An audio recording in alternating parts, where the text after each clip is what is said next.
So for education, you're going to want to put when you're going to graduate or when you're expected to graduate. So in this case, May 2020, May 2021. Um, if you're a freshman, it would be whatever June 2023. You're going to want to put when you're going to graduate or when you're supposed to. Your GPA, you're going to want to put a GPA if it's good. Anything above a 3.0. So 3.0 is like an 85. So if you have a high GPA, you want to usually put that in there because it'll make you stand out from other candidates. Um, with high school information, okay, so when you're in college after your sophomore year, you're not going to want to really talk about high school stuff anymore. It's going to be the same thing with you guys in high school now talking about middle school stuff.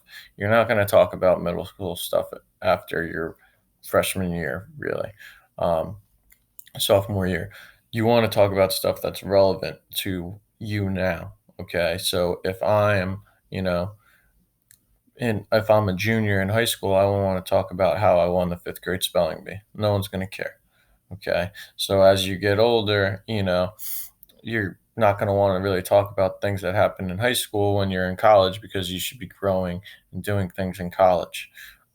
So in high school, I would say, your freshman year, you can talk about stuff that you did in middle school, but your sophomore, junior year, you shouldn't be talking about middle school stuff.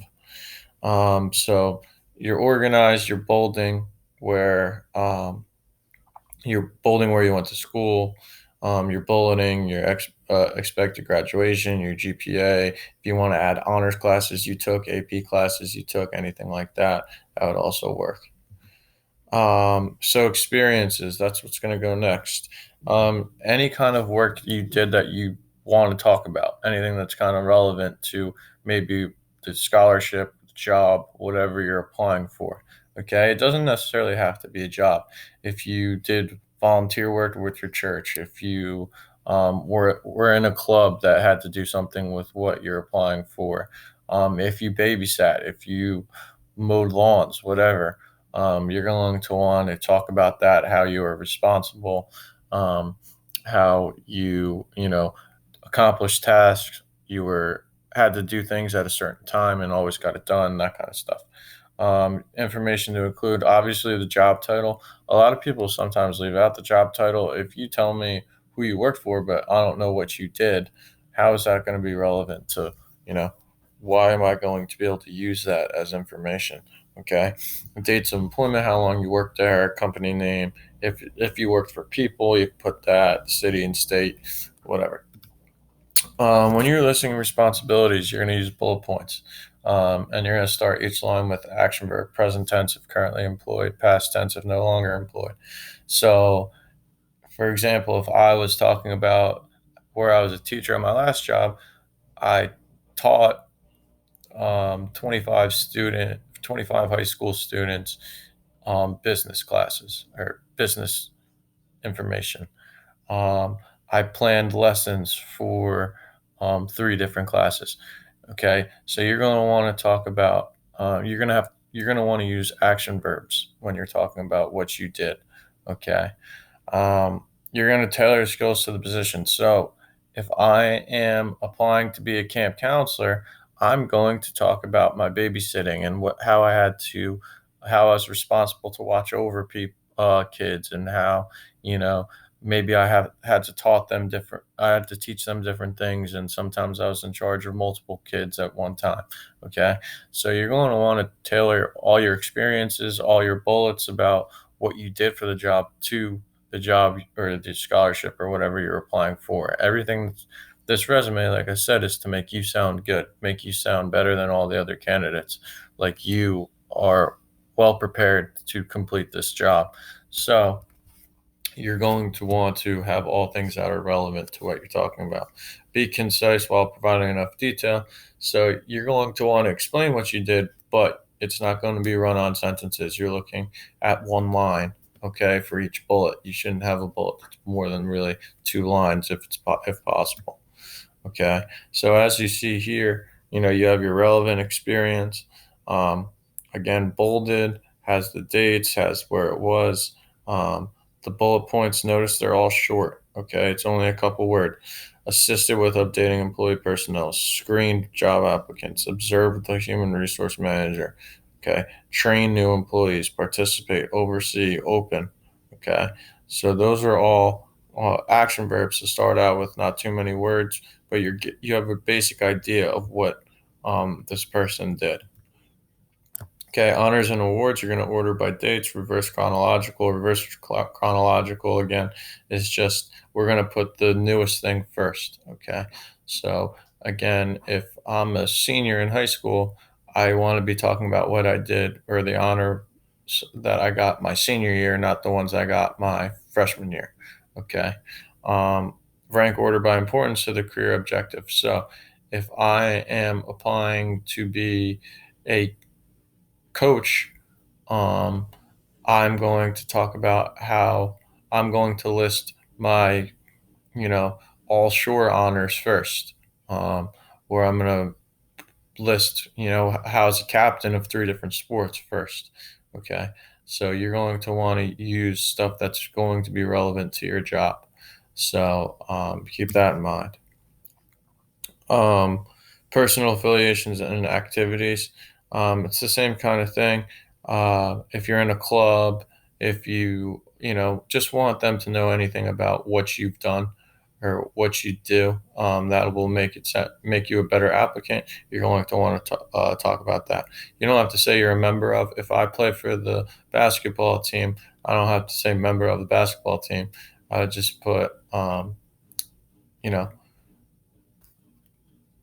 sports. I put sports, and then I'd list basketball, track, soccer, whatever.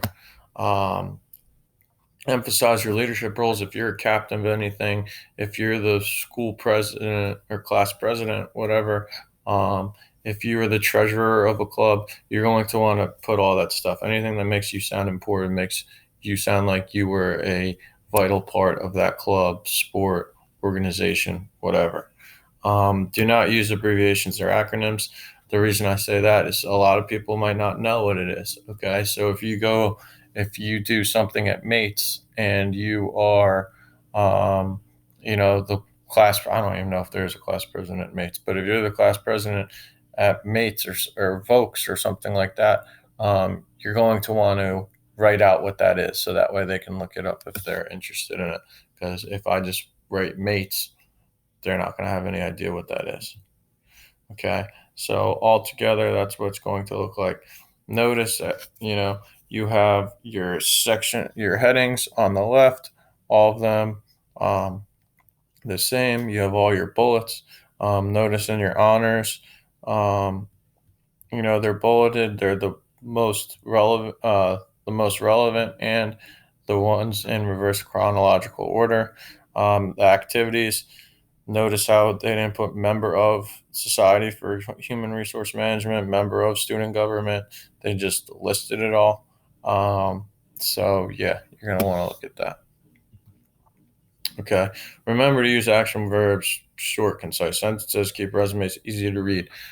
Remember, they're only looking at this for 6 seconds. So if I have to look at this resume and I can't find where your experiences are, or where you went to school, or anything like that, I lost them. Okay. So you're going to have to make it easy to read, make it so that, in 6 seconds, they can have a pretty good idea of what, you did and what they want you to know. Okay. Keep them about one page. I would strongly, strongly recommend just keeping it at one page. If it's more than one page, it can be confusing. They probably won't get to the second page, things like that. Okay. So don't use I, me, my. Obviously, this resume is about you. Do not include references. They'll ask you to send references if they want references. Do not clutter your resume with non essential information, make any misrepresentations. Remember, don't lie. Okay. When you have to go in for an interview, they're going to ask you about this stuff. They might research some of this stuff. Don't lie about anything like that. Don't include personal information, social security number, age, sex, height, weight. They don't need to know any of that stuff. Also, that can only usually, they can say if I'm hiring somebody, who I want to work there for 20 years and I say that I'm 55 years old, you know, they can kind of discriminate against you at the same time. If you're, you know, if you're 22 looking for a job out of college and they want somebody that has experience and they see that you're 22 years old, they're going to be like, okay, this person's too young. Okay, so don't add age, height, weight, any of that stuff because they don't need to know. Intelligence is key. So you want to use good vocabulary. Okay, make yourself sound smart. Think of synonyms for words instead of saying, um, "I did a lot." Come up with things that you did. Make it sound like make it sound like you're an intelligent person. Keywords pertaining to the job, leadership. You always want to show that you were a leader. Okay, managed, planned, any of that kind of stuff. Organized. They like to hear that. Yeah. Instead of I dealt with employees when they fought, managed and provided solutions to employee relations. Okay, so it's just a little more intelligent. Um, you know, it sounds like you put time and effort into thinking of what you wanted to say instead of just taking 5 seconds to run through it.